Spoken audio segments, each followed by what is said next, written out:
Welcome everyone to the April 23rd Planning Commission meeting. And we'll start off with the flag salute, and I'd ask if Commissioner Stevenson would lead us since he's been gone for a while. Allegiance to the flag of the United States of America and to the republic for which it stands, one nation, under God, indivisible, with liberty and justice for all. Thank you. Thank you. Okay, roll call. Who's that? Mr. Denayo. Here. Mr. Brentnall. Here. Mr. Johnson. Here. Mr. Crabb. Here. Mr. Gray. Here. Mr. Moss. Here. Mr. Sevison. Here. Full house. Okay, we'll have our report from the planning director. Michael. Thank you, Mr. Chair. It's nice to see everybody here this morning. Just a couple of updates for you. The board held its meeting up at Tahoe this last Monday and Tuesday. It was a pretty straightforward agenda. There was one controversial item that was on the consent calendar that was pulled off, and that was the appointment of Mr. Denayo to the Wastewater Authority Board. And after much debate and 3 different votes, they did decide unanimously to appoint you to the Wastewater Advisory Board. So congratulations on that appointment. There was a presentation from Joanne Marchetta, the new executive director from TRPA. While things tend to be quiet down the hill here, there's a lot that is going on up at the lake. And so because we have been having some small agendas, what we will be doing sometime in the next month is giving you an update on the projects that are happening up the hill so that you have an idea of what's going on and what may be coming before you in the coming months. One of those issues is the zoning text amendment for snow removal equipment. We are going to the max up in the Tahoe area over the next 30 days, and sometime in late May or early June, that item will be coming before you for your consideration. Just a reminder, at the May 12th board meeting, the Riolo Vineyards project will be going forward. The project has been modified to assure that all residential units have been pulled out of the floodways, and the housing element adoption will also be going forward at that same meeting. At your next meeting on May 14th, I spoke with you last time, the Tunser Garage variance up in the Dollar Point area at Tahoe City will be coming forward to you. They are requesting that their application be withdrawn. There's also a modification to a tentative subdivision map in the Loomis area, and we'll be doing a presentation on a proposed zoning text amendment for homeless shelters. And at this point in time, we are holding off on any field trip for the Livingston concrete facility. The applicant is spending more time doing public outreach, and I have concluded that it would be better if your field trip were closer to the actual hearing date so that the information you gain from the field trip would be fresh in your mind. That concludes staff's comments. Any questions? How about the 28th? Does it look like we'll have a meeting on the 28th of May? At this point, I don't know. We'll go back and check our calendars, and we'll let you know if there will be a 28th meeting. My recollection is we still have some items scheduled for May 28th. There will definitely be a meeting on May 14th. Okay, thank you.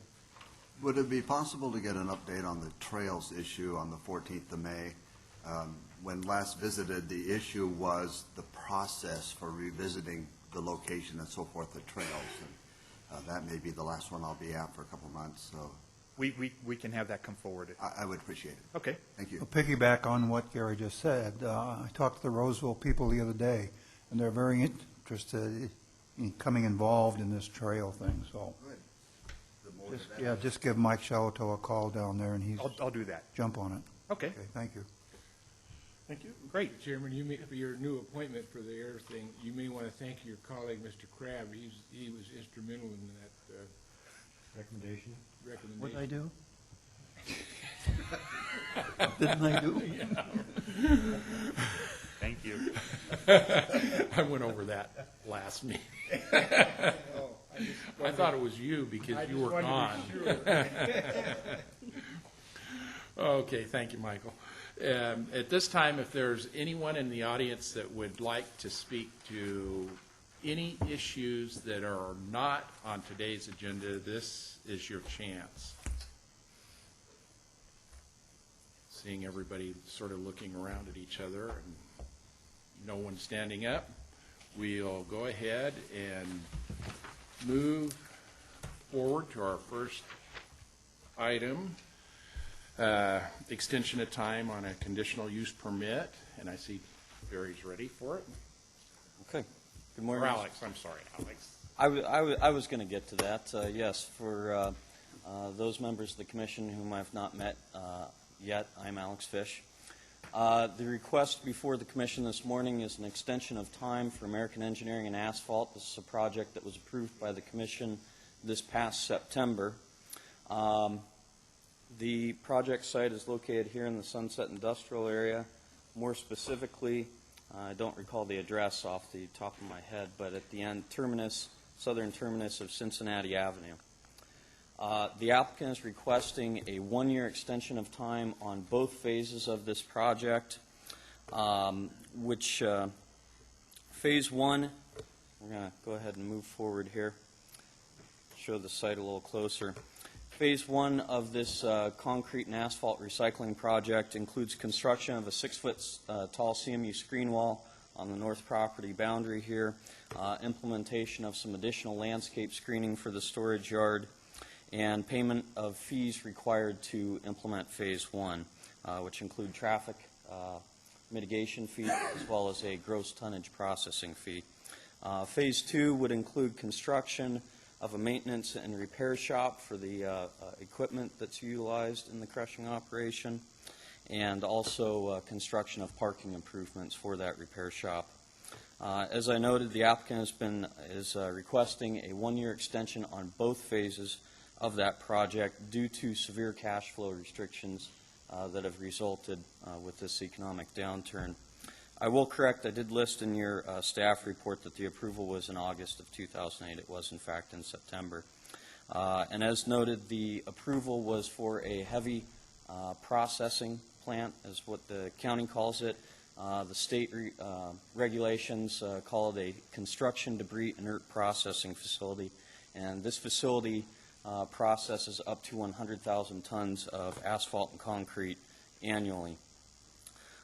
Because the project was already operational, we granted 6 months to implement it. AEA has met several of their obligations towards implementation of phase one, which include completion of a design review agreement for those landscape improvements I mentioned. They paid a $38,600 traffic mitigation fee, and staff has spoken with the general manager, Jerry Berger, who's behind me here, regarding the gross tonnage processing fee, and AEA is in concurrence that that fee will be paid annually and is not requested for any extension on that. With that, the Development Review Committee is recommending that the Commission approve this first one-year extension for both phases of the project, subject to the findings and modified conditions in staff's report. The DRC has included CEQA findings that no further environmental review is required because the circumstances under which the previous environmental review was performed have not changed. And the DRC has further found that the applicant has been diligent in pursuing implementation of the project for the reasons that I previously mentioned. And if you have any questions of me specifically about the project, I'd be happy to go over those with you. Yeah, just a quickie. The roadway that's being beat up by all these trucks, is there any correspondence from Lincoln, Roseville, and Rockland on how they expect some money to come into their coffers? And Mr. Crabb, do you have a specific roadway segment that you're alluding to? Or are you talking about? I'm talking about the roadways outside of the plan area, because those trucks are running all over the place, as we know, and they're beating up our roads. Yeah, and that's actually what the gross tonnage processing fee is. That was a mitigation measure that was applied through the environmental analysis based on, because of the specific impacts that the larger trucks carrying the larger loads have on the roadway network in the area. The county determined that a 6 cent per ton processing fee was applicable to the project that would go specifically to Department of Public Works to pay for annual increased maintenance fees. We've not received any correspondence from Lincoln or Roseville on that issue. If I could Could we add- get some before it comes back to us again? I'd like to see some comment from Roseville and Rockland on. If I could add, Rebecca Tabor, Engineering and Surveying.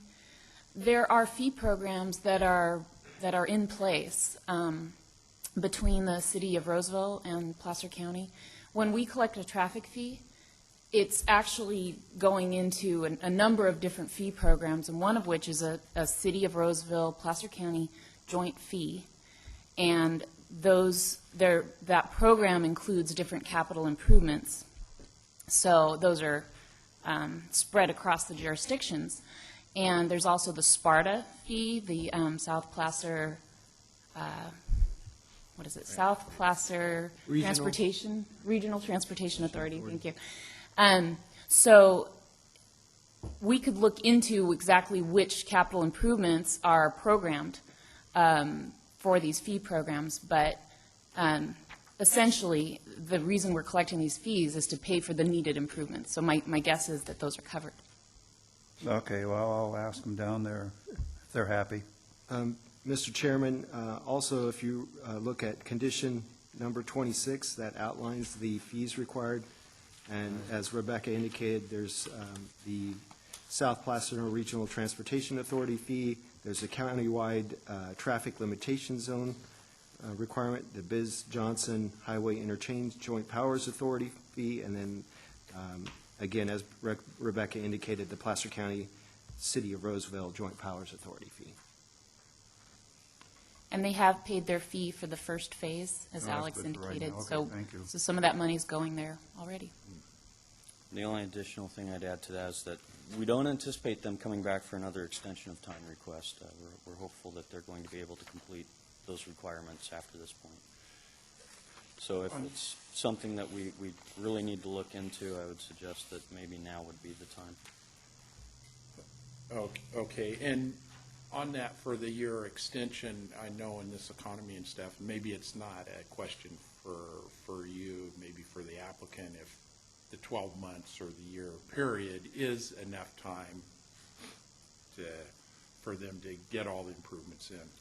I don't want to answer for Mr. Berger. I certainly let him address that, but in previous conversations that we had, they have expressed to me explicitly that their intent is to implement Phase 1 in its entirety within the next 12 months.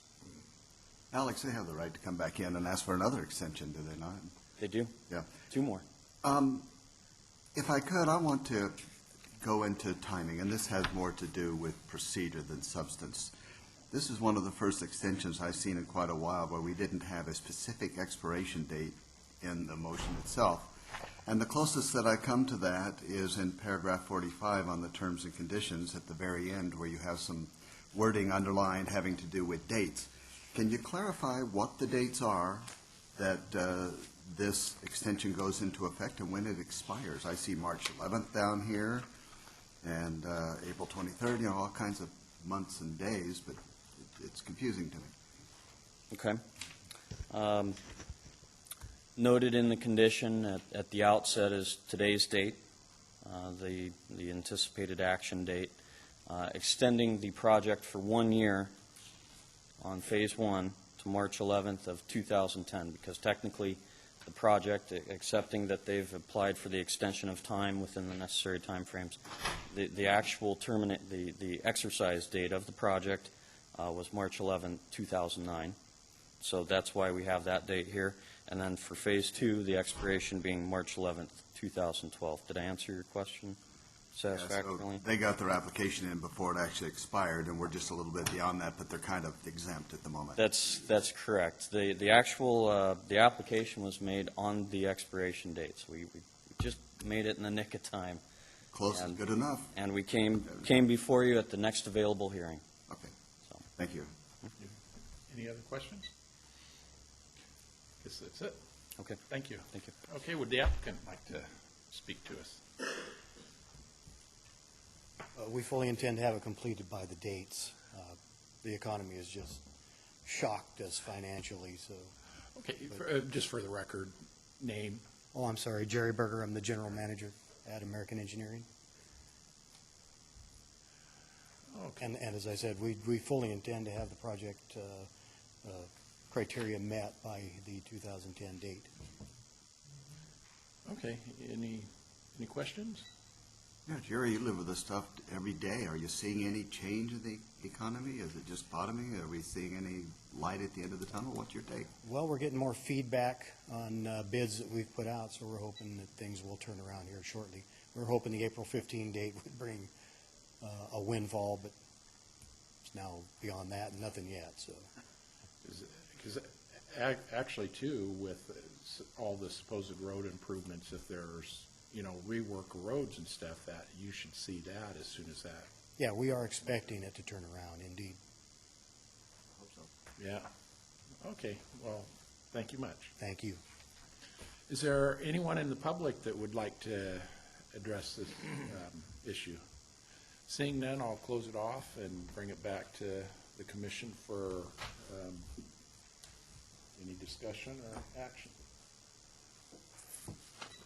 Well, if there's no discussion, Mr. Chairman, I would move that the Planning Commission approve the first one-year extension of time for both phases of the conditional use permit for the proposed concrete and asphalt recycling facility, PCPA 200700690, subject to the CEQA findings, the conditional use permit findings in our staff report, and the attached conditions as modified in the attachment. Have a motion and a second. All those in favor? Aye. Aye. Any opposed? Motion carries. Thank you. Thank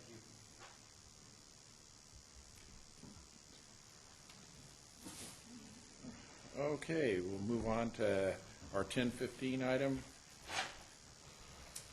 Conditional use permit for American Tire Company, mitigated negative declaration.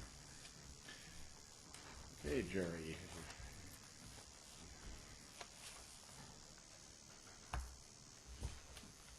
We got a little bit behind in the slides here. Thank you, Mr. Chairman. Good morning, Commissioners. This is a request for a, can you hear me fine? Yeah. Request for a conditional use permit to allow for the construction and operation of a 6,300 square foot retail tire wheel store.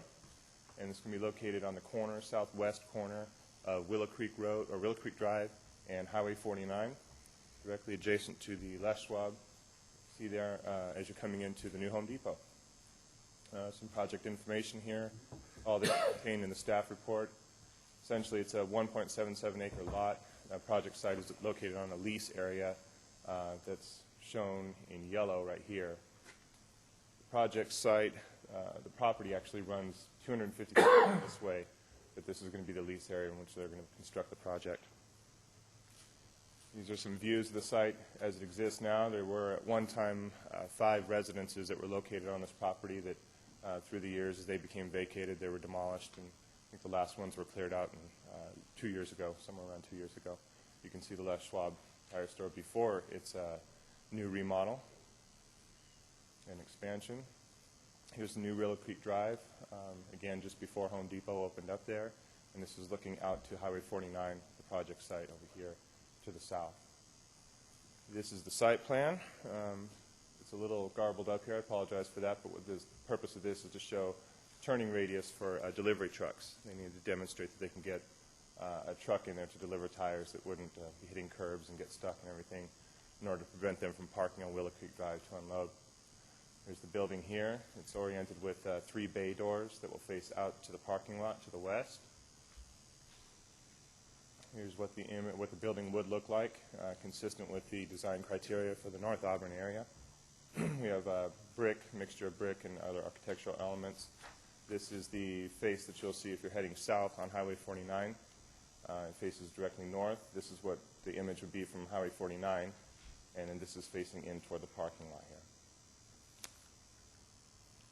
This is the proposed landscaping for the project. As you can see, we have I'm not sure if this is going to work. Try that. There we go. This shows all the landscaping along Highway 49. The typical requirements for Highway 49 set forth in the Auburn-Bowman Community Plan require 30 feet of landscaping for new projects on Highway 49 and a 6-foot meandering sidewalk. This project has at least 30 feet here. I think it's actually more like 35, and about 80 feet of landscaping at the south part of the property line. The purpose of showing this image is to apologize, let me go back there. To demonstrate compliance with the minimum landscape requirements. You all have a copy of a letter from the North Auburn MAC recommending approval of the project with a specific condition that the identical design standards apply to this project as they did to the adjacent Les Schwab down here when he went through his expansion and remodel. The recommendation was following a discussion by, it was based on a discussion following the comment by Mr. Tom LaPiccolo, who's the owner of Les Schwab. He was required to install 20 feet of landscaping as part of his project's expansion back here. This is the existing building that he had. This is the new building he's just constructed. The remodel took place over the whole site, and there's a breezeway that connects these two structures. Part of a requirement for this expansion was to install 20 feet of landscaping in this area right here.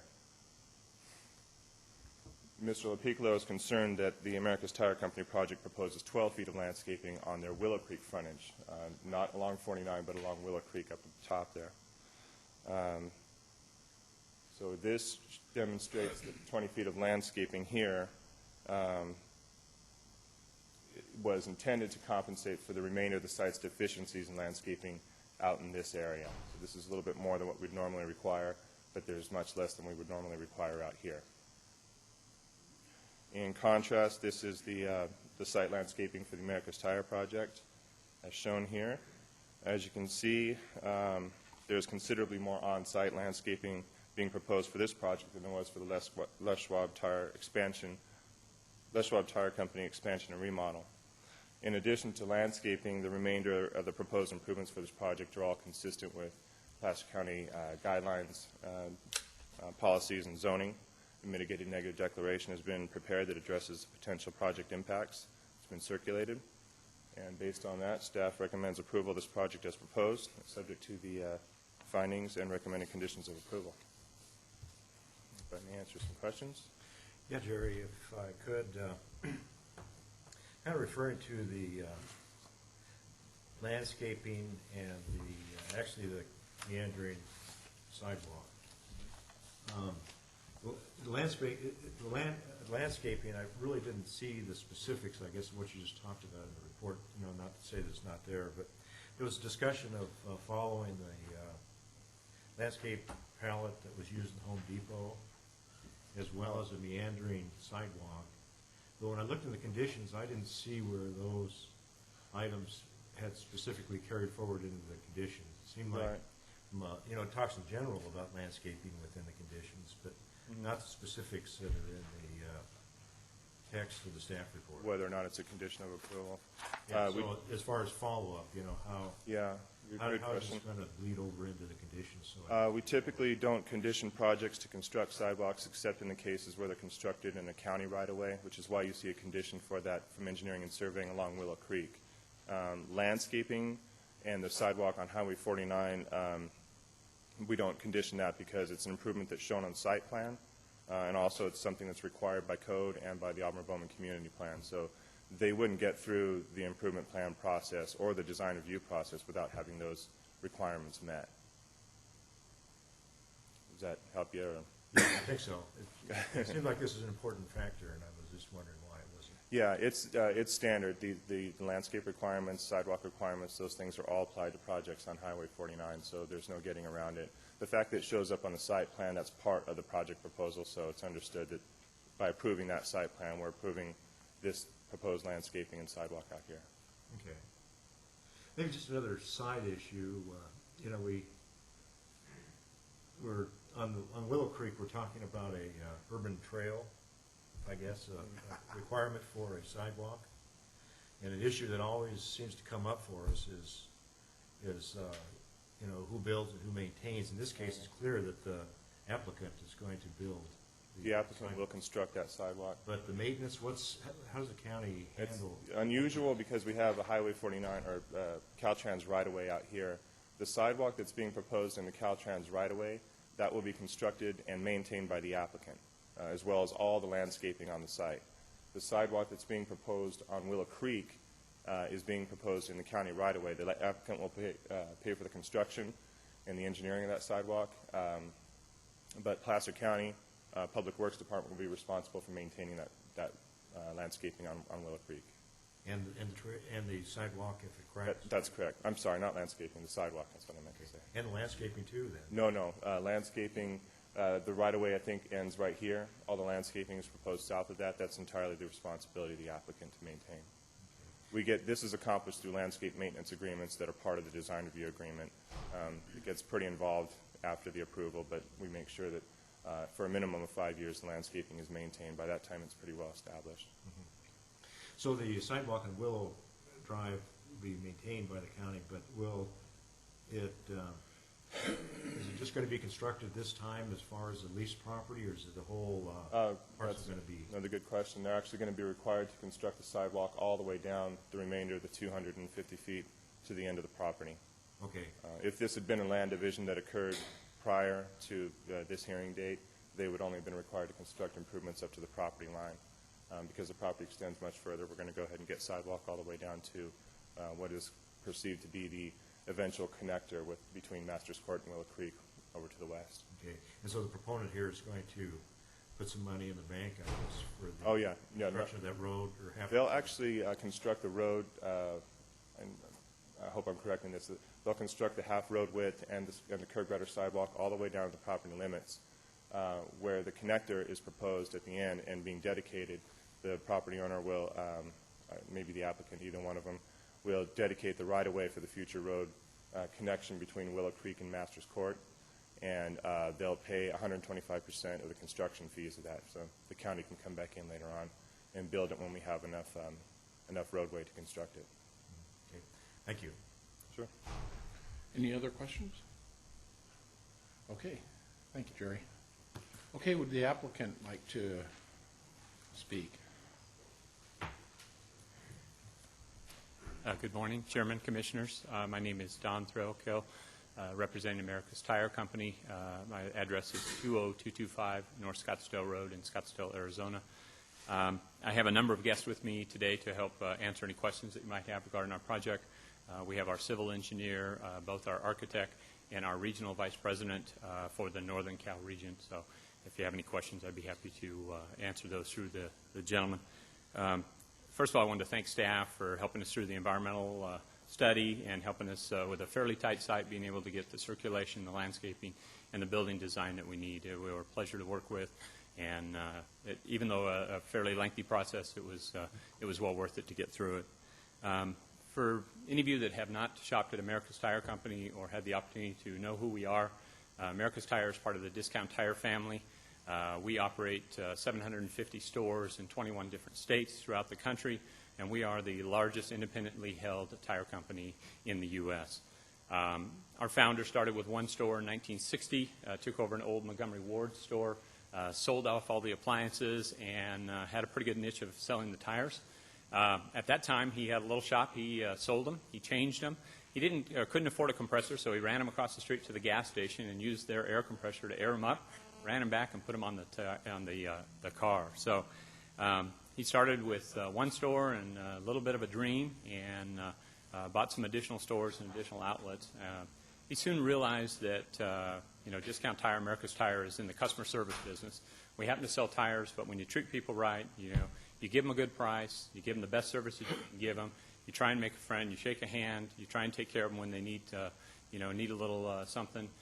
His business has grown, and I started with them 24 years ago, changing tires, learning how to sell tires. Eventually became a store manager, and then had an opportunity to work at that time in our real estate department, and now has expanded into a construction real estate development department. So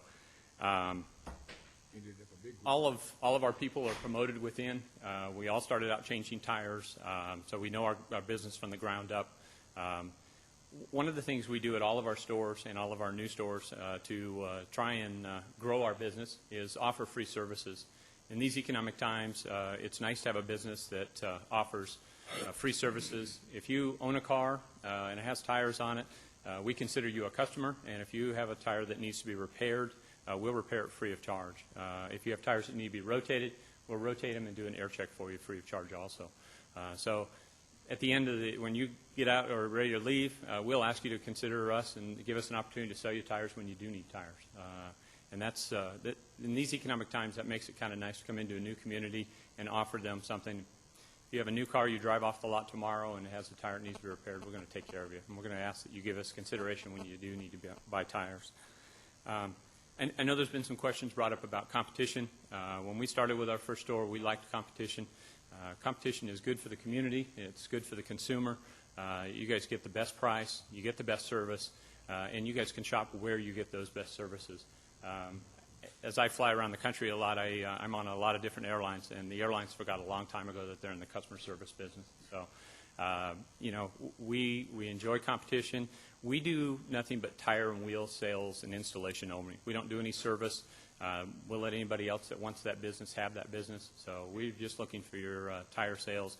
We can't offer to fix your brakes or help you out with an oil change or anything else. We're strictly going to take care of your tires. So,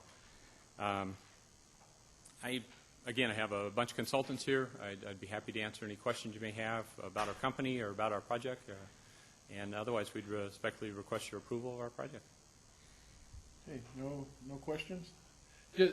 Maybe just one on Willow Creek for the improvement, the lane improvement all the way down the property. There was sort of a question. I'll bring did it go past the actual civil engineering sidewalk, the sidewalk and roadway, or you doing it across the whole property front, not just the improved area? What the county asked us to do and what we're complying with is extending sidewalk, curb and gutter. The curb and gutter, of course, is already built. That was built by the county prior to our project and by Home Depot. All we're responsible for is sidewalk down to the end of the property, the total property, not the lease line. In the future, at that corner where Masters Court will tee into Willow Creek, there'll be a handicap ramp, a curb return, and the street will continue to the south to where it ties into Masters Court today. So yes, our project is taking the sidewalk down to the end of the property, the original parcel. Okay. Seeing no other questions, thank you much. Thank you very much. Is there anyone else in the public that would like to speak on this issue? Seeing none, I'll bring it back. You got a hand up. Oh, okay. Come right up. I'm sorry, I didn't see your hand back there. Okay. When you wear a pink shirt, you don't expect to be. Good morning, Commissioners. My name's Tom Lopiccolo. I'm the property owner and business owner of the Les Schwab Tire Center, adjacent to the site. Hard to follow a commercial. I almost feel like I want to buy my own tires at America's Tire. Well done job there. This is not about a commercial. This is about the Planning Commission evaluating a conditional use permit. And what I would like to take an opportunity to discuss is, I think, first of all, it's clear why I'm here. Okay, we have an unprecedented situation in the industry. We have two like businesses sharing a property line. One thing that the gentleman left out is in our entire company, our company and their company, this is a precedence. The two businesses do not share property lines anywhere in the United States.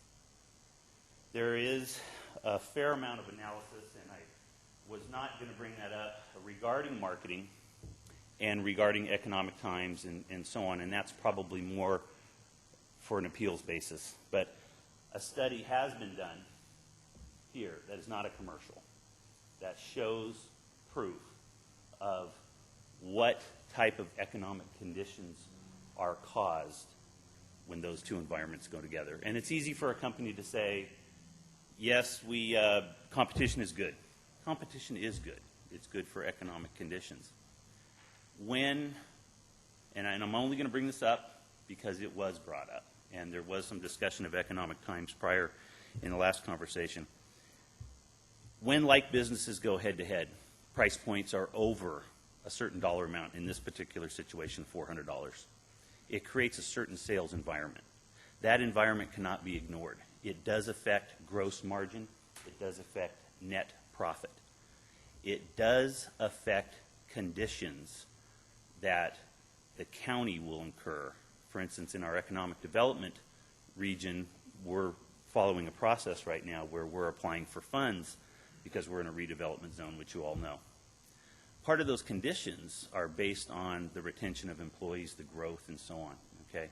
Part of the study that was done shows that the net growth factor is potentially less than 1 employee between the 2 stores because of a reduction in net profit and gross profit. We have a VP from the company here. I would invite that gentleman to share his knowledge and his information regarding those economic conditions that occur, because I don't believe they are aware of those conditions because of their business format. What he mentioned was the size of their company. What he didn't mention is our 2 companies, which are the 2 biggest competitors in the United States, relatively do roughly the same amount of sales on an annual basis. We do it with less than half the stores. There is a huge emphasis on our stores to be successful in the community, to be able to participate in the community, as I have done in the last 30 years in the store. By the way, I'm sorry, when I introduced myself, I have been the business owner since 1979, and I have been in the business for 35 years, and I have chaired multiple divisions of expansion for multiple companies. I sit on quite a few tire boards outside of the United States that are involved in the development of the tire business. So this isn't just a tire store owner trying to throw outside my items so I don't get a competitor to you. I was prepared to submit this today, but I was informed this morning that this information is proprietary information, and County Council will probably be allowed to view those items at a later date if we move forward. But back to the conditional use situation. Where my contention comes, where I would like you to evaluate, is our project started in 2002. Our first permit was pulled in 2002. With all respect to Jerry Haas, who has done an amazing job for us, and the director of the planning department, they were not even present when the conditions that were put upon me for my development were imposed upon me. So what they have dealt with and what they have brought up on the screen is not accurate. It is not looking at what we were imposed upon. I have documentation here from the Planning Commission that with documented plans, I have 3 sets of revision plans over there I wanted to bring so you guys could see them, of what those plans look like, where we were denied on almost identical plans as what they're presenting right here to develop on my parcel. Documented information that I feel I'm throwing Jerry a little under the bus because I didn't share with him early on. The only thing I discussed with him were some of the inadequacies of the site, which, if we could discuss, I can clearly show where, Jerry made a statement where, look at all the landscaping. Our percentage of landscaping on our addition is greater there than their complete additional landscaping on their site. So, you really got to get down to brass tacks when you're talking about that. The information that I have clearly documents from planning supervisors that our project was turned down 3 times because of their citing of zoning and their interpretation of the CPD district and what was supposed to be in that area. Okay? Now, I did notify the Planning Commission. I did notify the Board of Supervisors, so all of these things can be brought up on an appeal basis. And I was prepared to share all those with you today. I'll make that as concise as possible so we don't have, because I can't share that information. But there is no way a tire store could be approved, a conditional use permit could be approved by the planning board when they turned down ours 3 times to produce almost an identical similar structure on our lot, on our parcel. Okay, the only way we got our conditional use permit approved was I was pulled aside by an actual employee of the planning department, and I was told, Tom, if you want to move forward in this county, you're going to need to do a lot line adjustment, you're going to need to subdivide your parcel, and you're going to need to recall it an expansion of your existing tire store, because this planning department will not approve a freestanding tire store in that district. And I have the paperwork to prove that. Okay? So when you move forward, be aware, okay, that what you're setting a precedence. I don't even have my final on the building yet. I do not have a final yet. Okay? It's like the rules of engagement have radically changed. Okay? Now, if that tire store is going to go there, a certain amount of it's out of my and my company's control. That's fine. But I'll tell you what, we have documented expense of over $250,000, as represented by that pile of papers right over there, that I feel that our company feels that we might need to be reimbursed for that. Okay, so, this is not just a fly-by-night situation. I wish maybe my counsel could have been here to present this and so on, but at this point, at this level in the game, you got me. Okay, and I'm just trying to give you an idea. You might want to ask the planning department, hey, how far back did they go back to look at some of the parameters that we were made to adhere to before they looked at this project and are prepared to approve a conditional use permit for a tire store there. Okay? Because I'll tell you what, guys, that is an about face of what I just went through. Okay? And our company took 7 months to investigate this county and this process and this planning board. Went back 3 years in development, looking for any flip-flopping, any non-conforming issues where we could show that, hey, we had the ability to build our facility that looked like this. And you know what the result of that was? Was that 92% of the time, this planning commission held true to the conviction of the policies that they had. And they told me, Tom, if you want to move forward, we need to build it as they say. Okay? So now we have them approving this particular plan that we have drawn, okay, and had it documented that it would not be recommended by the planning board, by the planning department to your commission. So that's my message, okay? If there's any questions, I'm sure I didn't maybe articulate that the best way, but there has been hours and hours and hours of preparation and so on, and I've been sent here as not only the business owner and the property owner, but as a messenger to try to convey that. Because I don't think there's anybody on this board that really realizes what has transpired in the last 3 or 4 years with the planning department. And it was prior to Jerry. Jerry came in this midstream. He was not present. When he got it on his table, it was done. Little details needed to be done.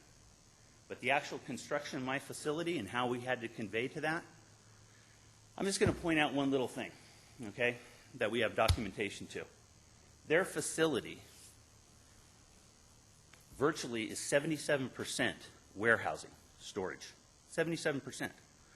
Under the zoning constrictions under retail, there has only been 1 or 2 exceptions where any retail facility has been allowed up to a maximum of 25% storage warehouse. I had to adapt to that. I had to increase my showroom space on my facility to over 5,000 square feet to make mine work. Their whole building is 6,300 square feet. I have a 27,000 square foot facility, the biggest in California. Why? Because I complied, okay, to the tune of $4.6 million. And you might ask yourself this, and I'll wind this up. You might ask yourself, well, why are they doing this? I'll tell you why they're doing this. It's a land lease. It's a slam dunk, okay? They have no investment, relatively no investment, okay? So, we've got And I'll tell you, I could debate all day long. We could bring the VP up here and we could talk about business strategies and what they do when their facilities don't achieve their profit structure and whether they close them or don't or whatever. Okay, just please. Okay, I won't. But any questions at all? Yes, sir. Let me see, I guess you're making reference to a study, Yes. and... My study? That's your study? Yep. Company. I think you just answered it. I was wondering whose study, if that was a study that... our company. The county contracted for, or if it's a personal study? No, it's a business evaluation. Yeah. Okay. Yeah. Then, I guess one of the things that jumps right in my mind is, for years, we've heard about the Roseville gang, and they actually ganged up in a big way. And oftentimes, that's a boon for business when you have similar businesses or like businesses that are close to each other. I guess, Lowe's follows Home Depot around and that kind of stuff.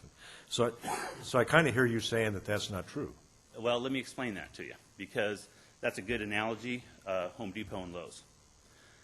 Even their game plan has changed, but let me show, and because that addresses that exact analogy. Okay, well, yeah, you can't, we know who the study is now, but, don't reference that just if you have something that refutes what I just said. Well, Home Depot and Lowe's will not carry the same products. There's only one product in their store that they maintain as an identical product, which is their wood product. It is basically sold at cost. You can't go into a Lowe's and buy a doorknob of the same brand and go into a Home Depot and buy the same brand doorknob. The reason why is it drives their gross profit down so low that their operating is almost nil. The conception of putting Lowe's and Home Depots together in one Home Depot right on the other side, in this economy, it does not exist. It has changed. That was a glut of before. Our two companies sell 72% of exactly the same product, and the remaining 18% on top of that are produced by exactly the same manufacturers. Those two economic situations right there alone drive your margins so far down below the minimum requirements for operating. It's unbelievable. So, okay, that answers that one for me. Let me see the other one. We're really not going over your building again, but I guess what I'm gathering is that when you added on, you already had a tire shop there. So what you added on was a warehouse? Well, we were forced to only expand. We could not expand any bays. We had to reduce bay space. We had to increase showroom space to get a ratio to where we could expand our facility and move storage, warehousing storage to another location. So our original two plans were very similar to this, a new building, new facility. I own two parcels there, a 3-acre and a 1-acre, and we were going to build on the 3-acre. And that was absolutely not allowed. That type of structure did not meet the criteria for the county in that area. So we were forced to bring the two together with a connecting, redo the parcel, and try to reduce and increase so we could get a warehouse space. And so to try to stay in under that 25% ratio. So those were some of the criteria that we had to work with, which this project doesn't even come close to meeting. Okay, thank you. Okay. Okay, Jerry. Tom, before you go. Yes. I have a couple questions. Yes. I don't want to substitute my economic judgment for those of you and your competitors, and I won't. But what I would like to do is to focus upon this particular project. To some extent, what went on with your project is irrelevant to this because this has to be determined on its own merits. And I've been listening very carefully to what you had to say, and so far I've determined that you're concerned about the percentage of warehousing being allowed on this project as a function of the size of the building. Apparently, I think you used the number 77% as opposed to a maximum of 25%. Right. Right? And just a minute ago, you made reference to showroom space. But is there any other standard that you're aware of that this project violates? Yes, if I may. Might want to look for the microphone so we get you on the record. There is one you can use when you wander around like that. Okay. I don't know where it is. Well, real quick. There's also a little thing there, your right hand, that you can use that has the magic red light somewhere. Okay. There you go. Okay. So, First of all, this area right here is great. This is more than what the minimum requirement is. This building setback right here is 5 feet. Okay, we were forced to a minimum of 10 feet. Minimum of 10 feet. And we had 3 revisions that we had to go through before we had to actually restructure an entire building that was already purchased to accommodate for 10-foot setback. Okay, they have a 5-foot setback, building setback. Okay, we have a less than 10 feet here, we have less than 10 foot here, and we have less than 20 foot here. And on top of this, their proposal, because we have less than 20 foot landscape right here, that little section right there is county land, and they're taking that in consideration. So county landscaping, they're utilizing county landscaping to meet a minimum. And I have documentation that shows that in that area, the minimum is not even recommended, that we should be exceeding a minimum requirement. Okay, what else? Okay. Well, little things, but you've got the width of parking area there doesn't meet minimum requirement right in there. You're talking about the parking stalls? No, I'm talking about the width of the road area right there. Driveway. But, you know, setbacks are huge to me because they cost me huge. So. Reason I wanted to know is I'm going to ask staff about them. Okay, good. Kind of on your behalf, and I wanted to make sure that I had everything straight. Okay. Yeah, the lack of 20 foot right there, lack of 20, lack of 10, lack of 10, and lack of 10 right there. Okay, thank you. Okay. Okay, is there anyone else that would like to speak on this issue? Okay, at this time, seeing none, I'm going to close it off to everybody so we can bring it back to the commission and staff. So, Jerry, if you want to do it from right there, because maybe... Probably not. Sure. Let me go ahead and just start with whatever issues that are most glaring to you. I didn't have a whole list of everything that he went through there because a lot of it was contained in the staff report. But well, I made some notes, so let's discuss these things as we went along. Okay. He was talking about percentage of warehousing being unfairly imposed upon him, vice this project, and the number he used was 77%. This project has 77% warehousing, whereas he was limited to 25% maximum. What's the code requirements in this area? He's right about that. It's actually not a code requirement. It's a recommendation in the design guidelines. But the 77%, I believe, where Tom is getting that is from, if you look at the size of the structure, the portion in the north there is the showroom. The portion to the south is not technically a warehouse. There are 3 bay doors that use that whole area there for the repair and installation of the tires. The mezzanine above that is what contains what would be considered warehousing. So technically, I don't think that meets the entire footprint of that lower portion doesn't meet the intent of what a warehouse is. Okay, so the 77% number is somewhat misleading then. I believe so. Okay. Then he was talking about setbacks around the margin of the properties. Setbacks are determined in this zone district. There are a few unique zone district, industrial park, and in commercial plan development. Both of those allow the project applicant to propose building setbacks from property lines. No less than 5 feet, but it can be anywhere from 5 to 10 to 20 feet, whatever they want to determine. That's to allow the maximum flexibility for the site design, ultimately. So those are not standards, they're not rigid requirements. The minimum would be 5, and it would go on up from there. I can't speak to as to specifically why Tom was held to a 10-foot requirement for the back of his building, except that maybe at the time it was proposed it was completely visible to traffic traveling down Willow Creek or Highway 49, whereas the 5-foot setback on this building would be completely obscured. You wouldn't even notice that 5-foot setback from any angle on the public roadway. He made a reference to the width of the driveway. The interior driveway is not being up to standard. Do you have a comment on that? That's a fire department requirement.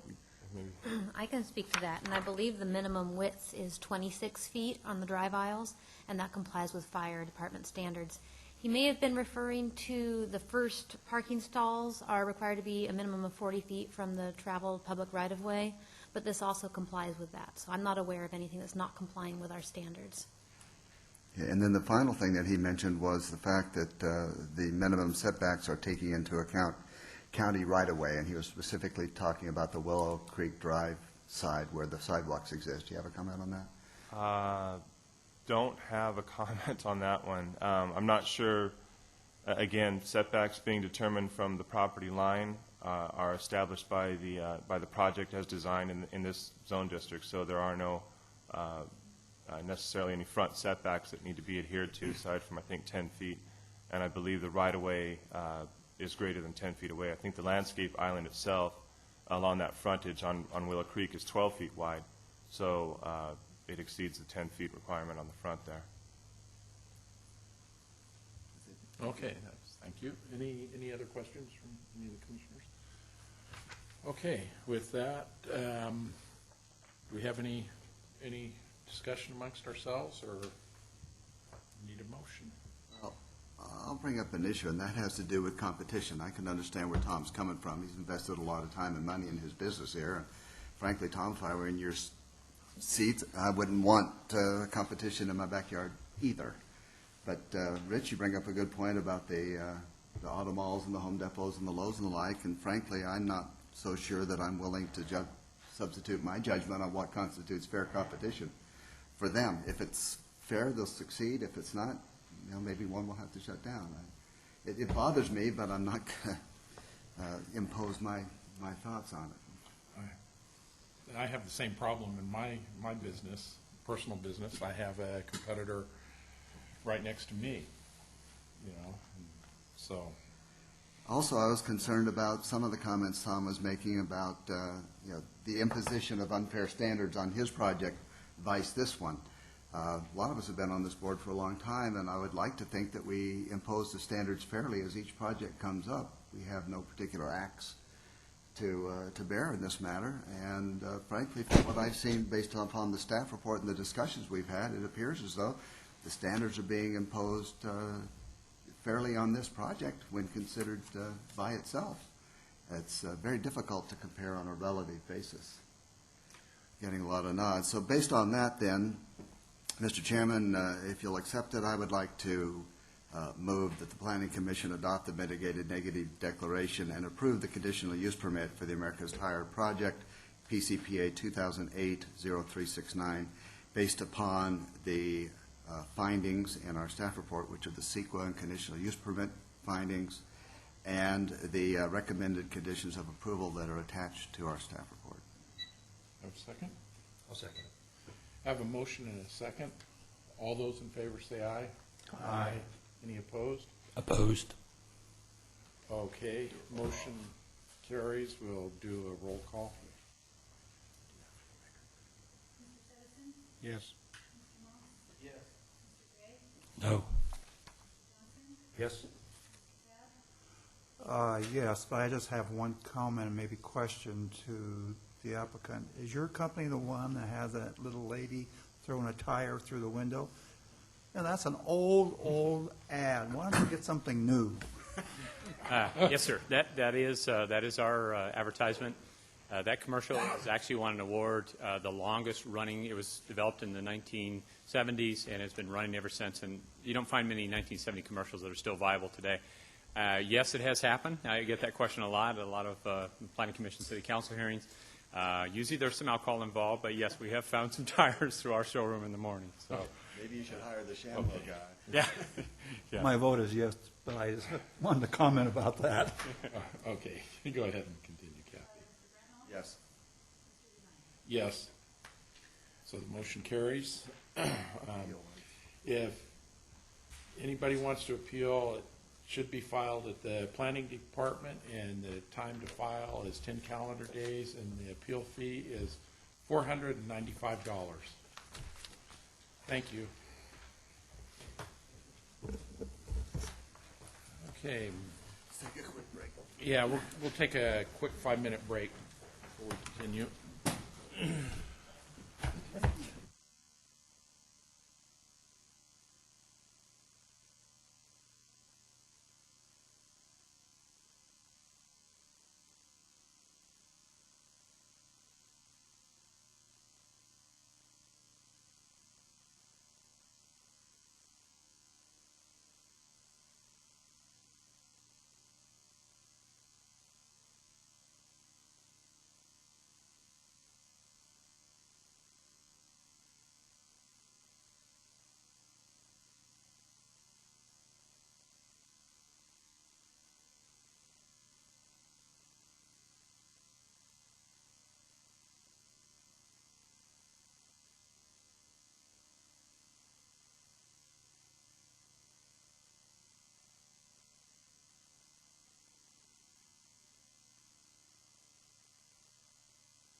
Okay, you guys, you got 9 seconds.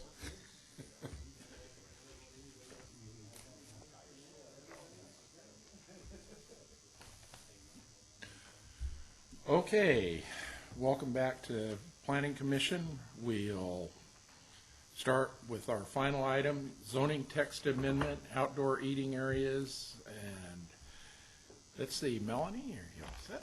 Thank you, Mr. Chairman.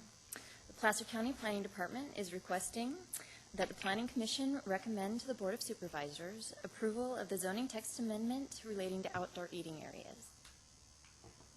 The Planning Department proposes to delete Section 17.56.190A, Restaurants, Outdoor Eating Areas of the Placer County Zoning Ordinance, and amend Section 17.04.030, Definitions, Restaurants, and Bars, and Section 17.54.060.6, Parking Standards, Retail Trade Uses, to include outdoor eating areas in order to modify the requirements for the establishment of outdoor eating areas.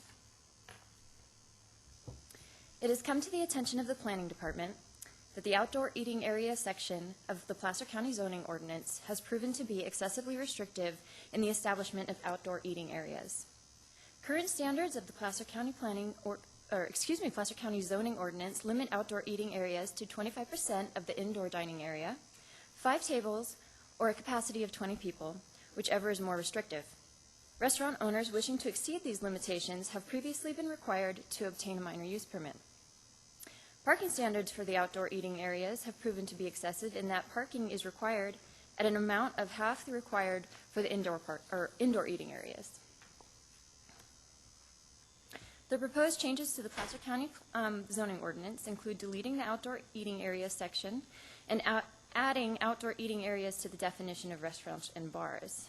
And additionally, parking standards for the outdoor eating areas shall be added to the retail trade section portion of the parking tables and shall be established at a rate of 1 space per 4 seats of the outdoor eating area. It is the position of the Planning Department that the proposed zoning text amendment will allow for less restrictive standards to be applied in the development of outdoor eating areas in zone districts that allow for a restaurant use. And with that, staff would like to recommend the Planning Commission recommend approval of the zoning text amendment relating to outdoor eating areas to the Board of Supervisors. And with that, I would like to, or I'm available for any questions. Okay. Melanie, a couple of questions. First of all, how did you decide that you wanted to recommend 1 parking stall per 4 seats in the outdoor eating area, vice 1 per 100 square foot inside? Why the difference? I believe it's just based on maybe the room outside. It's also consistent with other counties and what they require. I don't care what they want. Does this make sense? Well, I suppose you could do it on square footage, but it would be hard to calculate the square footage of an outdoor eating area. I mean, we'd have to limit the actual, have some sort of a line, I suppose, or a boundary to where we would calculate the area, and that would be hard to distinguish. Additionally, based on outdoor eating area square footage, you could actually squeeze a number of tables into that area, and therefore the amount of parking might not be available for that many tables. How do you determine how many tables can fit into an outdoor eating area? Isn't that kind of a variable based upon weather and rain and all that kind of stuff? I suppose so, but we aren't making a determination on how many tables they can put in an outdoor eating area. We're just determining that basically that they can have that many tables depending on whether or not they can provide the parking. So I'm opening up my outdoor seating area here on my hypothetical restaurant, and I know Melanie Couch is coming over today to check it out to figure out how many parking spaces I'm going to need, so I put out 1 table. Does that mean I need 1 spot? And then next week I put out 20. Oh, you need to get busted. Yeah. No, what I'm saying is, how do I measure it? You know, there's got to be some objective standard here. I'm not so sure I'm comfortable with this one. I guess your question is, are you talking about if you're opening up a new restaurant or existing? Well, say, okay, let's do the new restaurant. I'm planning a new restaurant, and I'm going to have some outdoor seating. I would imagine that I'm not sure how much I'm going to have, but I want to make provisions for it. How do we, in effect, price it? How do we? Well, you have your square footage on the inside, and so you figure out all your That's easy. Well, yeah, you have that. but then you want some outside, so, Right. so you have to come up with that number of tables that you'd like to have. Number of seats. wouldn't it Yeah, be? yeah, number of seats, but usually, 4 seats per table. But anyway, you come up with the number of outdoor seats you want, and then you have to make the provisions for that. And if you're existing, Realistically, on an existing project, the current parking is going to limit the number of potential seats somebody's Exactly. going to have already. You're going to say based on your current size of your indoor facility and the number of parking spaces, at most you can have X so many tables outside, period. I'm just trying to make this as objective as I can make it. Let's say that in my hypothetical restaurant, I'm going to have 10 tables, okay, with 4 seats each, so that's 10 parking stalls I'm going to need under this standard, right? Mm-hmm. And does that then become a limitation in the approval process, that you can't have any more than 10 seats outside or 10 tables outside, or how is it handled? And, so that I don't end up getting, as Larry so delicately called it, busted. That would, if you were proposing a new restaurant and you proposed 10 tables and provided the parking for it, that would be the restriction, 10 tables. If you wanted to add tables to that, you would need to come in for probably a design review permit, depending on the zoning district. But yeah, we would just basically limit it to whatever you proposed originally. Suppose I have a total of 30 tables inside, and on the good days, I want to take 10 of them and put them outside. Does that change the parking standards? If you had 30 tables inside and then wanted to put 10 outside? No, I'm taking 10 of the 30. Oh, okay, yes. I'm migrating them now outside, so the number of people I'm feeding is the same. I'm just redistributing where they eat. Well, I suppose in that scenario, would you, are you suggesting you would propose it that way? That you have these tables that could move inside or outside? And the reason I say that is because if you had just proposed your restaurant but didn't propose the outdoor dining, then we wouldn't have based any parking, put any parking requirement for the outdoor dining, and so it would be whatever was already there. But I would assume that that's a tough question, quite honestly. It'd be nice to have a provision in there, because a lot of restaurants built, their kitchen could only handle the seating they have, but seasonally, they might like to move some of that outside to where their overall capacity isn't going larger, but they've just moved some of the available seating outside seasonally. Yeah, and now they get busted. Paul, you look like you're chomping at the bit. Talks about how the parking area available determines the number of additional outside chairs you would be allowed. So if you had a 20-acre site for a small restaurant, you could have unlimited amount of outside parking. So I think I agree with you, which is unusual, that there needs to be a little more thought given to how this thing works, and maybe come up with something that makes your job easier. Yeah, there are variations, combinations, and permutations on this theme that I don't think have been fully thought out. And, I just brought this one up kind of from a location I care not to disclose, but it was... From an outside restaurant. Yeah. Well, you should have been busted. Yeah, no, I meant the idea was just at random. There wasn't anybody I have in mind. I also tend to think of like the Chipotle restaurant, which is down across the street from the Galleria. They have a little fence around their outside area. Okay, that's really easy to calculate how many tables we're going to put in there. But I want as much flexibility as I can for the restaurants while still accommodating some degree of parking. And I'm not sure exactly if this answers that. Another issue that's going to come up as a part of this is, will you have to have improved parking or unimproved parking for the outside seating, because it's just seasonal, let's say. No. Well, that's going to become an issue that I think we're going to have to wrestle with at some point. And so I think it needs to be tied down to a specific number so that you can have drainage and runoff and paving and parking areas that's reasonable on a year-round basis, because I think it's going to be a situation where, like last week, people are going to want to eat outside, and tomorrow it's going to rain, so. Wasn't this developed because there was a minor use permit required in the past? So I guess when when they're thinking through the restaurant and they're anticipating that they're going to have outside seating, then at the same time, they're going to need to take a look at the amount of parking they have, and that'll determine how much outside seating they can have. Otherwise, they'd have to develop more parking. So it doesn't seem like, to me, like it's a seasonal, flexible type thing. It's something that somebody's got to do when they're planning their restaurant. And once they got it planned, if they're going to change, then they would have to come up with more parking Exactly. to accommodate it. Yeah.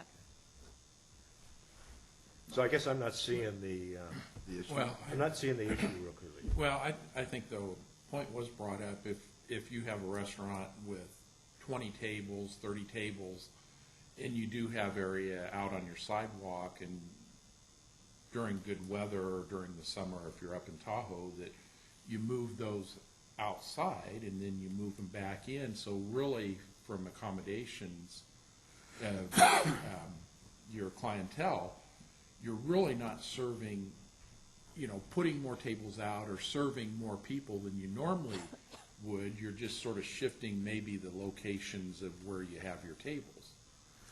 Part of my change parking requirements. Yeah, Part of my and it concern changes, and is that the I parking didn't- is measured by different standards for inside, outside.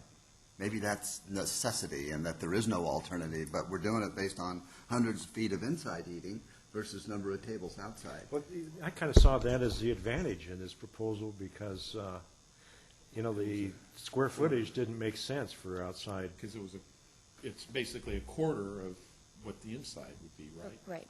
So you have a quarter, so if you, But inside, you're losing footage to kitchen and storage and everything else that you're still having to provide that same ratio of footage for.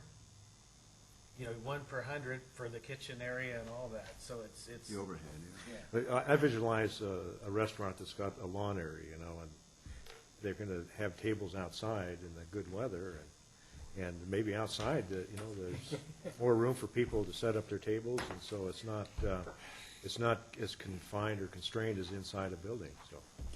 There are, when you go into restaurants and all public buildings, signs that say the maximum occupancy of this facility is, and then there's a number. That's fire code. That's fire code, but it would also be a limitation on the number of diners you could accommodate inside. Would it make sense then to include some sort of I don't know what the word is I'm looking here, but effective equivalent number of tables inside, so that we can then give them the flexibility to move them out on occasion without increasing their overall occupancy, and still not get them busted. I would think that you could put that in as a condition of approval with whatever use permit was necessary for the restaurant itself. For instance, you could just put a condition that stated parking is limited per the square footage of the restaurant, and basically state that any tables that are placed outside will be removed. Will be removed from the restaurant. So I mean, you could tailor a condition so that you could actually have some outside seating without additional tables. Yeah, I'm with you as far as that goes, but I think we need to take it a little bit further, and that is, number one, specifically address that option in our zoning ordinances, and number two, come up with some sort of a mechanism for determining what the equivalent number of tables inside is based upon the hundreds of feet. So that when you come in and you apply for a permit for Melanie Couch's Bistro, and you're going to have 1,000 square feet of seating, we say, okay, and that's equivalent to 25 tables of 4. So that we know how many you're anticipating, and so that when the inspector comes around and sees 4 tables outside, he can go in and count, well, now there's only 21 inside, so you're okay. Yeah. And it'd be nice to have that in the code, because people tend to interpret these things extremely harshly. That way would allow that to happen without having to come back for I additional don't want to see approval. them here, I just want to go eat. I like that, yeah. What was the event? So how's that different? How's that different than the way it's currently stated? I guess I'm not clear yet, but it seems to me that what they did here is they give the ability for somebody to establish, the outside dining without going back for more permits, as long as But they have to have parking, and what I'm saying is they wouldn't have to have the additional parking. So if you were an existing restaurant and you had 50 tables in your place and you had parking that just met the square footage on the inside, but you have a big sidewalk, or as you said, a lawn area, you could move some of the tables outside there and not really impact your parking, and So not be in violation, where really, the way, thinking about it, the way it's written now, if you don't have the parking, but you already have those tables inside the restaurant and you wanted to move them out, you still have to go through some kind of process that there's really no way to achieve it, right? Well, yeah. I guess, is that true, is the question that I would have, yeah, as it's written. What was the event that springboarded all of this? Who brought something up? What was, none of these are thought out in advance. They're all in response to something.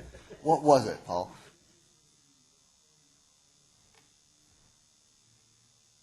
Okay, and you might want to turn your mic on. And what happened down there? This Quarry Pond it was a project along Douglas Boulevard. It has some outdoor dining, and I think the restrictions, there was some requirements placed on, I think, a use permit. They allowed for some temporary parking off-site for this project, and I think the parking restrictions on that were very restrictive, and they're going to have to actually eliminate some of the outdoor dining associated with that project because they're just leasing some property adjoining the property, and I think that was part of what triggered this issue. I think, didn't that, when that came up, when we were doing Quarry Ponds, and right next door to it, there's some parking area, and they were trying to get it through, and anyway, it was a big battle. But it all has to do with this outdoor, and of course, if you're down there and you look, because of the back concreted area where all the little restaurants are, you can sit outside or inside, and it caused heartache. I don't think you're going to be looking at moving tables in and out very much. I think it's going to be a case of just the way you described it, that it might be used somewhat seasonal, but it's going to be either indoor or outdoor, but you won't move tables and chairs around too much. Unless it was up in... Well, there may be a handful, but I mean, the majority of the cases, I think it's going to be intentionally set up to be outdoor dining. It's not going to be... And for this process here, the establishment of new outdoor dining areas is going to still be subject to a design site review agreement. So, and the reason for that is to show where your outdoor dining is going to occur, how many tables you're going to have, and then based on those tables, we're going to look at your parking on site, make sure that you meet the parking requirement for the existing restaurant as well as any new outdoor dining area. And the way the ordinance says now is that the restaurant area, the inside, is calculated one parking space for every 100 square feet. Doesn't matter if it's the table area, storage, or entry area, whatever.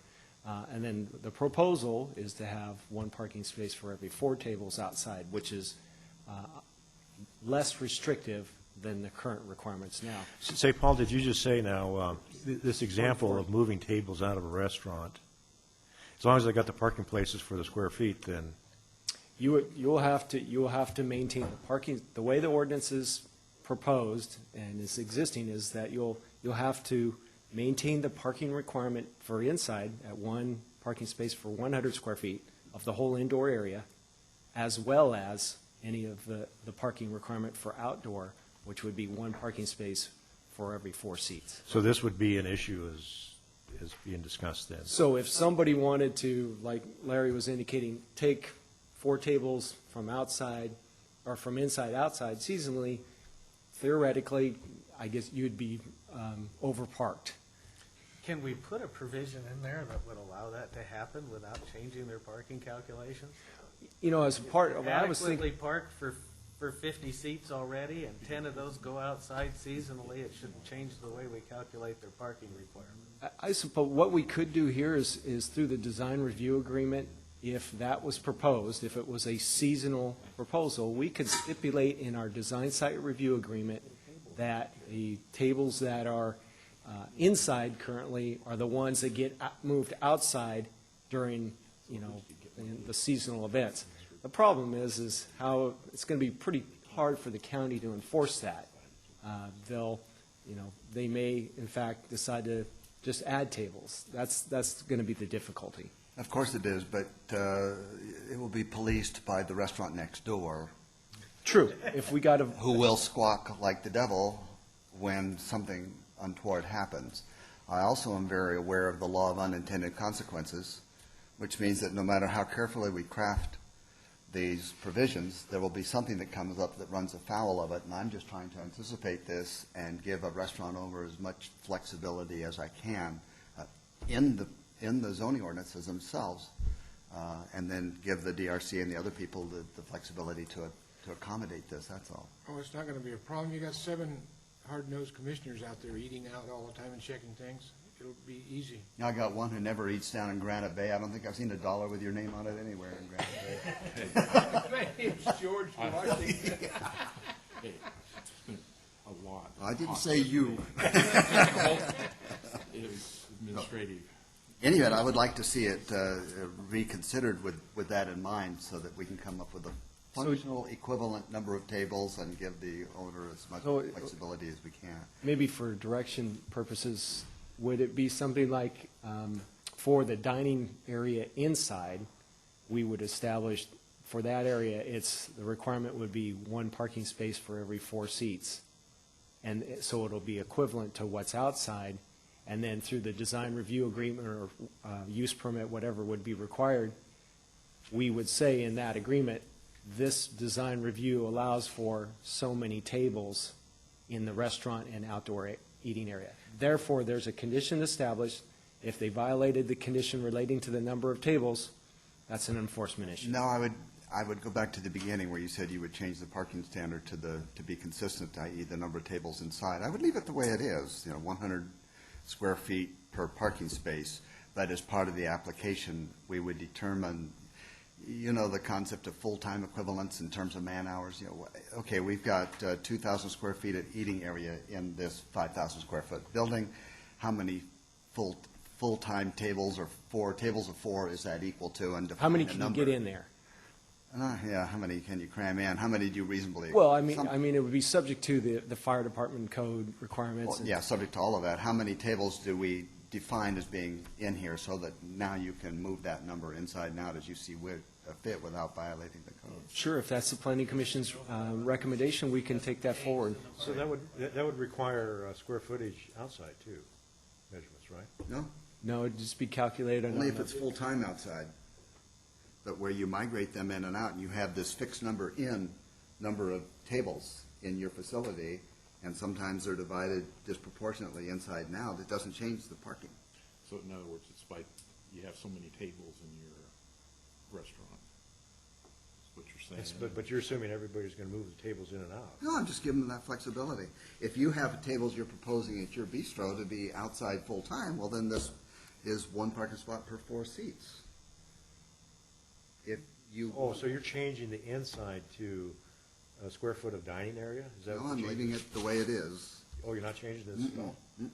I'm just giving you the option of avoiding the additional parking spots for outside dining when it's no more than moving your existing capacity partially or totally outside for a period of time on a temporary basis. I'm trying to catch up, but I'm having trouble here. I'm sorry, Mickey, I didn't. Would somebody have to count the tables that go in and out? Yeah, the neighbor will.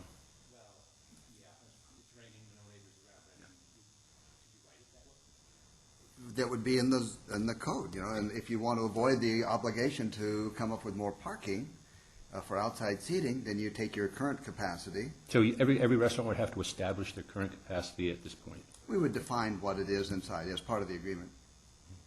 As opposed to the 100? As opposed to what? As opposed to, would the parking have to change too when they did? No. It was just, this is your restaurant, this is how many square feet it is, it requires N number of parking spots. But as part of this process now, we have defined it as accommodating 25 tables of 4. Okay. So that we have a standard from which to judge. So that when the neighbor complains, and they will, Mickey's Bistro is getting away with doing stuff outside, and I have to get a conditional use permit, and I have the Paul Thompson County Planning Commission police all over me. Why it's not fair, and when we heard it today. So what I want to be able to do is say, well, let's see, Mickey, when we approved you, that was for 25 tables. Let's see, and I go, yeah, you got 20 inside now and 5 outside, so your total's the same. There is no impact on parking, you're exempt. Okay, gotcha. So basically, we have a... Yeah, yeah, and that's not accommodated in here as this is written. So you're saying leave it as it is and then add that? Add a provision. Yeah, yeah, to at least give the maximum accommodation as we can to those who feed the hungry hordes in Yeah. Placer County. You see any holes in that, Paul? The only concern I would have is just the enforcement of enforcing that provision. And as Jerry indicated, it'd have to be something that would be a complaint-driven. Well, would it be no different, though, if they come in and put the parking in for 10 tables and comply, and all of a sudden there's 15? Somebody's still got to be counting tables. That doesn't, the enforcement issue still exists one way or another. Right. Yeah.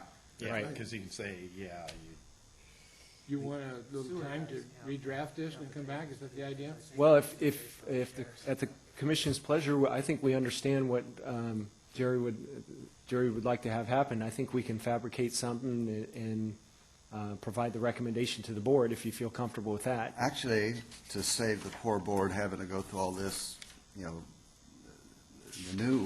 I would like to see it back before us again, before we recommend it up to the board. You would be gone. I'll be here on the 14th. Paul could probably have this done by tomorrow. Okay. He's got Karen there, super lawyer, so that could be done in a matter of hours. We have super lawyer over here, too. No, I'm retired. To me, that makes sense to see it again, because when we try to write rules at the commission level here, we might not all understand it quite right. So at any rate, see it in black and white would be good. Yeah. Okay, any other questions? So then we'll move to continue till the 20th. Was there anybody from The 14th, I guess. it is. Yeah. The next available planning commission. Anybody from the public? You gotta make the record. So move. Okay. Got a motion and a second. All those in favor, say aye. Aye. Any opposed? Okay, thank you. Okay, thank you, everyone. And we'll see you the 14th.